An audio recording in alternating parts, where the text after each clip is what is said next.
இயேசுவை ஏற்றுக்கொண்டவர்களின் வாழ்க்கை மாறுகிறது, குணம் மாறுகிறது, அவர்கள் புது மனிதர்களாக வாழ்கின்றார்கள் என்பது கிறிஸ்தவர்களின் ஒரு கூற்று. முன்னால் நான் குடிகாரனாக இருந்தேன், இயேசுவை ஏற்றுக்கிட்டேன், அவர் என்னை குடிப்பழக்கத்திலேருந்து விடுவிச்சார் அப்படின்லாம் கிறிஸ்தவங்க சாட்சி சொல்கிறத நீங்கள் கேட்டிருப்பீங்க. இதன் மூலமாக இவங்க சொல்ல வர விஷயம் என்ன அப்படின்னா, இயேசு கிறிஸ்து தான் உண்மையான கடவுள் அப்படிங்கிறது தான். அதாவது அவரை நம்பும் ஒரு மனிதன் தீய வாழ்க்கையிலிருந்து விடுதலை அடைகிறான், ஏன்னா அவர் சர்வ வல்லமை உள்ள கடவுள் அப்படிங்கிறது இவங்க அறிவிக்க விரும்புகிற ஒரு சாட்சி. ஆனால் இது உண்மையானு கேட்டிங்கன்னா இது உண்மை இல்லை. இயேசுவை ஏற்றுக்கொள்வதால் எந்த மனிதனும் நல்லவனாக மாறுறது கிடையாது.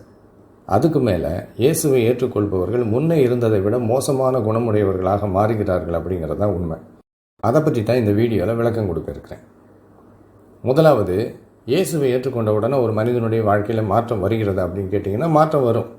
நிச்சயமாக நான் ஏற்கனவே சொன்ன மாதிரி குடிப்பழக்கத்தில் நான் இருந்தேன், குடிகாரனாக இருந்த என்னை இயேசு கிறிஸ்து அந்த பழக்கத்திலேருந்து விடுவிச்சார்லாம் சாட்சி சொல்கிறாங்கல்ல, அந்த மாதிரிலாம் நடக்குது, இல்லைன்னு சொல்ல முடியாது. இயேசுவை ஏற்றுக்கிட்டோன்னா நானும் கூட தான் சினிமா பார்க்குறத விட்டுட்டேன். அது வரைக்கும் நிறைய சினிமா பார்த்துட்ருப்பேன். அதுக்கப்புறமா பார்த்தீங்கன்னா சினிமா என்பது சாத்தானுடைய ஒரு கருவி, அதை நாம் பார்க்கக்கூடாது, சினிமா பாட்டு கேட்கக்கூடாது. இசைஞானி இளையராஜாவும் இசைப்புயல் ஏஆர் ரஹ்மானும் சாத்தானுடைய தூதர்களாக மாறிட்டாங்க எனக்கு. அது வரைக்கும் அவங்க பாட்டையெல்லாம் ரசித்து கேட்டுக்கிட்டு இருந்தேன். இந்த மாதிரியான மாற்றங்கள் வரும், இல்லைன்னு சொல்ல முடியாது.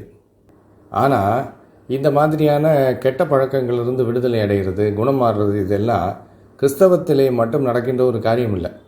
இது ஏதோ அவங்க இயேசுவை ஏற்றுக்கிட்டால் மட்டும்தான் நடக்குது, மற்றவங்களுக்குலாம் இது நடக்கலை அப்படின்ற மாதிரி இவங்க காட்டிக்கிட்டு இருக்கிறாங்க. இது உண்மை இல்லை. உலகம் முழுவதும் பல்வேறு மதங்களிலே பல்வேறு நம்பிக்கைகளில் இந்த மாற்றங்கள் நடைபெறுகின்றன.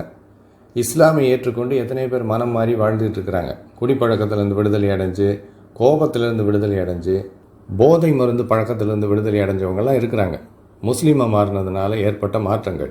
அமெரிக்காவில் இருக்கிற சிறைச்சாலைகளில் நிறைய கைதிகள் பெரிய பெரிய குற்றங்களில் ஈடுபட்டு ஜெயிலுக்கு வந்த அந்த கைதிகள் எல்லாம் சிறைச்சாலையில் வச்சு முஸ்லீமாக மாறி இஸ்லாமுக்கு மாறி மனம் திரும்பி வாழ்ந்துகிட்டு இருக்கிறாங்க. இஸ்லாமில் மட்டும் இல்லை, புத்த மதத்தை ஏற்றுக்கொண்டவர்கள் பல பேர் அவங்களுடைய அடிக்ஷன்லேருந்து, அடிமைத்தனங்கள்லேருந்து விடுதலை அடைஞ்சதாக சாட்சி சொல்கிறாங்க. கோபத்திலிருந்து விடுதலை, எமோஷனல் ஹீலிங்ஸ், உள்ளான ஒரு சமாதானம், நிம்மதி, இதையெல்லாம் அவங்க அனுபவிச்சுக்கிட்டு இருக்கிறாங்க புத்த மதத்தில். இந்து மதத்திலே பார்த்தீங்கன்னா சில இயக்கங்கள், இஸ்கான் போன்ற இயக்கங்களிலே மேலை நாட்டவர்கள் சேர்ந்து அதன் மூலமாக போதை மருந்து பழக்கங்கள், குற்றங்கள் இதில் இருந்தாலும் விடுதலை அடைஞ்சதாக அவங்களும் சாட்சி சொல்கிறாங்க. அவங்களும் முறையுள்ள வாழ்க்கை அதற்கு பிறகு வாழ்கிறதாக சொல்லிகிட்டு இருக்கிறாங்க. இது எல்லாமே ஆவணப்படுத்தப்பட்டவை. ஏதோ சும்மா பேச்சு வழக்கில் ஏதோ மைக்க தூக்கிட்டு இவங்க சாட்சி சொல்லிகிட்டு இருக்கிறாங்களே சர்ச்சிலெல்லாம், இப்படிப்பட்டவைகள் இல்லை. புத்தகங்களாக, நேர்காணல்களாக, பயோகிராஃபிஸாக எழுதப்பட்டவை இதெல்லாம். அப்போது எல்லா மதங்களிலும் எல்லா நம்பிக்கைகளிலும் இப்படிப்பட்ட மாற்றங்கள் நடக்குது. தீய வாழ்க்கை முறையிலிருந்து குற்றங்களை செய்து கொண்டிருந்தவர்கள், போதை மருந்துக்கு அடிமையாக இருந்தவர்கள் ஒரு குறிப்பிட்ட மதத்தையோ நம்பிக்கையோ ஏற்றுக்கொள்ளும் பொழுது அவங்களுடைய வாழ்க்கையில் இப்படிப்பட்ட மாற்றங்கள் ஏற்படுது. இப்போ நீங்கள் திரையில் ஒரு சார்ட்டை பாருங்கள். ஒவ்வொரு மதத்தையும் ஒவ்வொரு நம்பிக்கையும் ஏற்றுக்கொள்கிறவர்கள் எப்படிப்பட்ட மாற்றங்களை அடைகிறார்கள் அப்படிங்கிறத இந்த சார்ட் உங்களுக்கு தெளிவாக விளக்கும். இயேசுவை ஏற்றுக்கொள்பவர்களுக்கு மட்டுமில்லை, மற்ற மதங்களையும் மற்ற நம்பிக்கைகளையும் ஏற்றுக்கொள்பவர்களுக்கும் மாற்றங்கள் நடக்குது. அதற்கு காரணங்கள் உண்டு. அதை தான் இந்த சார்ட்டில் நீங்கள் பார்க்குறீங்க. அப்போ இது ஏதோ கிறிஸ்தவர்களுக்கு மட்டும் ஏற்படுகின்ற மாற்றம், இயேசுவை ஏற்றுக்கொண்டால் இது நடக்குது, மற்றவங்களுக்கு நடக்காது அப்படின்னு இவங்க காட்டிக்கிறது பொது அறிவு இல்லாததுனால செய்கின்ற ஒரு வேலை. சரி, இப்போ இதில் என்ன ஒரு முக்கியமாக கவனிக்க வேண்டியதுன்னா, கிறிஸ்தவங்க மட்டும்தான் இதை பெருசாக விளம்பரப்படுத்துகிறாங்க. மற்ற மதங்களையும் மற்ற நம்பிக்கைகளையும் ஏற்றுக்கிறவங்க அவங்க வாழ்க்கையில் இப்படியெல்லாம் மாற்றங்கள் நடக்குது அப்படிங்கிறத சாட்சி சொல்கிறாங்க, இல்லைன்னு சொல்ல முடியாது. ஆனால் கிறிஸ்தவத்தில் மட்டும்தான் இது ஒரு வியாபார தந்திரமாக பயன்படுத்தப்படுது. அதாவது ஒரு மார்க்கெட்டிங் டெக்னிக்காக இதை பயன்படுத்திக்கிட்டு இருக்கிறாங்க. இதனால தான் ஏதோ கிறிஸ்தவத்தில் மட்டும் இது நடக்கிற மாதிரியான ஒரு மாய தோற்றம் உருவாகிருக்கு. ஆனால் உண்மையிலே இது எல்லா இடங்களையும் நடக்குது. மற்றவங்க பெருசாக இதை விளம்பரப்படுத்துறதில்ல. கிறிஸ்தவர்கள் இதை தங்களுடைய மதத்தை வளர்ப்பதற்காக, பரப்புவதற்காக ஒரு கருவியை பயன்படுத்திக்கிட்டு இருக்கிறாங்க. இதுக்கு முக்கியமான காரணம் இருக்குது. என்ன அப்படின்னா, அவங்களுடைய மதத்தில் அவங்க மதம் மாறினா மட்டும் போதாது, மற்றவங்களையும் மதம் மாற்றணும் அப்படிங்கிற ஒரு கடமை அவங்களுக்கு அந்த மதம் கொடுக்குது. இல்லைன்னா பரலோகத்துக்கு போக முடியாது. இயேசு கிறிஸ்து அங்கே கணக்கு கேட்பார், நீ மட்டும் வந்திருக்க, யாரையும் கூட்டிகிட்டு வரல அப்படின்னு. சுவிசேஷத்தை அறிவிக்கவில்லை என்றால் எனக்கு ஐயோ அப்படின்னு சொல்லி பவுல் என்கின்ற ஒருத்தர் பைபிளில் எழுதி வச்சிருக்காரு. அதாவது நான் மட்டும் இயேசுவை ஏற்றுக்கிட்டு பரலோகம் போனால் போதாது, நான் மற்றவங்களையும் மதம் மாற்றணும். மதம் மாற்றாமல் இருந்தேன்னா எனக்கு ஐயோ. இதனால தான் பார்த்தீங்கன்னா நிறைய கிறிஸ்தவ போதகர்கள் யூடியூப்பில் எச்சரிக்கையெல்லாம் கொடுப்பாங்க. இயேசு கிறிஸ்து வரப்போகிறார், நீங்கள் எத்தனை பேரை ரட்சிப்புக்குள்ளாக வழி நடத்துனீங்க, எத்தனை பேருக்கு இயேசுவை பற்றி அறிவித்தீங்க, எத்தனை பேரை மதமாற்றம் பண்ணீங்க, அதையெல்லாம் இயேசு கேட்பார். நீங்கள் பாட்டுக்கு நான் மட்டும் ரட்சிக்கப்பட்டுட்டேன், நான் மட்டும் இயேசுவை ஏற்றுக்கிட்டேன் அப்படின்ட்டு உட்காந்துக்கிட்டு இருந்தீங்கன்னா உங்களை கைவிட்டுட்டு போயிடுவார்.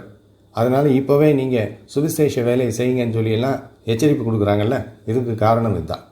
அப்போது கிறிஸ்தவங்க மற்றவங்களை மதமாற்றம் பண்ண வேண்டிய கட்டாயத்தில் இருக்கிறதுனால எதையாவது சொல்லி, இல்லாததையெல்லாம் சொல்லி இயேசு கிறிஸ்து தான் கடவுள், அவர் வல்லமை உள்ளவர், அவர் இப்படியெல்லாம் பண்ணுறார் அப்படின்னு விளம்பரப்படுத்துறதுக்காக இதை பயன்படுத்திக்கிறாங்க. அதாவது இயேசுவை ஏற்றுக்கிட்ட உடனே சினிமா பார்க்குற பழக்கத்தை விட்டுட்டேன், குடிப்பழக்கத்தை விட்டுட்டேன், போதை மருந்துலேருந்து விடுதலை ஆகிட்டேன் அப்படின்லாம் சொல்கிறாங்க. ஆனால் உண்மையிலே இது எல்லா இடங்களையும் நடக்குது. மற்றவங்க பெருசாக இதை விளம்பரப்படுத்துறதில்ல. அப்போ இதை வச்சுக்கிட்டு ஒவ்வொரு மதங்களும் உண்மையான கடவுள்களின் மார்க்கங்கள்னு சொல்ல முடியுமா? இஸ்லாமியர்கள் வணங்குகின்ற அல்லாஹ் தான் உண்மையான கடவுள்னு கிறிஸ்தவர்கள் ஏற்றுக்குவாங்களா? அல்லது இந்துக்கள் வணங்குகின்ற கடவுள்கள் எல்லாம் உண்மையான கடவுள்கள் அப்படின்னு ஒத்துக்குவாங்களா? அல்லது புத்த மதம் தான் சரியான மார்க்கம் அப்படின்னு அவங்க ஏற்றுக்குவாங்களா? இல்லை.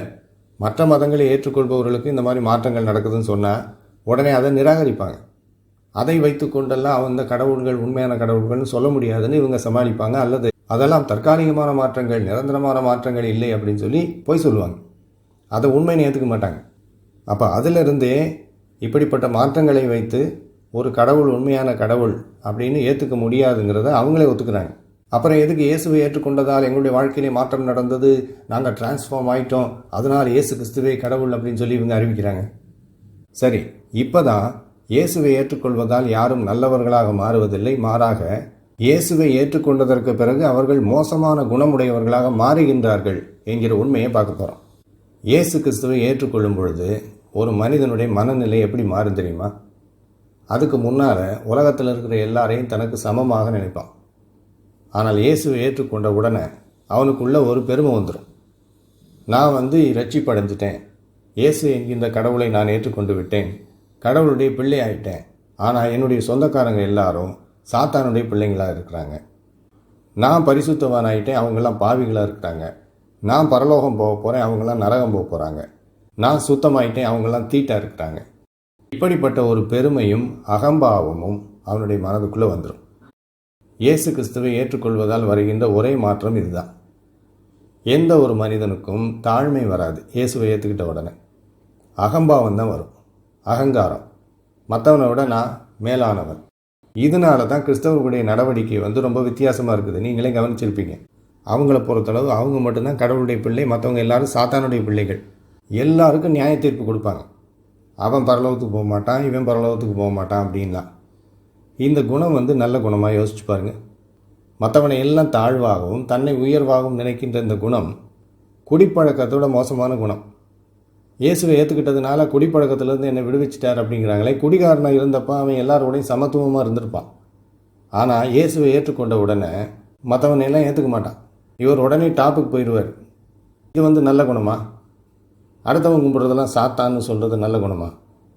அடுத்தவன்லாம் சாத்தானை வணங்குறான் அப்படின்னு சொல்கிறது ஒரு நல்ல மாற்றமா? நான் கடவுளுடைய பிள்ளை, எங்கள் அப்பா அம்மா என் கூட பிறந்தவங்க எல்லாரும் சாத்தானுடைய பிள்ளைங்களாக இருக்கிறாங்க அப்படின்னு குடும்பத்தில் ஒருத்தர் நினைக்கிறது ஒரு நல்ல மாற்றமா? இல்லை. அதுக்கு நீ குடிகாரனாகவே இருந்துக்கலாம்.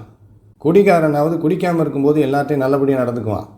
ஆனால் இயேசுவை ஏற்றுக்கிட்டவங்களால எந்த நேரத்துலையும் மற்றவங்களை சமமாக நினைக்க முடியாது. ஏன்னா மற்றவங்க எல்லாருமே சாத்தானுடைய பிள்ளைங்க கிறிஸ்தவத்தை பொறுத்தளவு.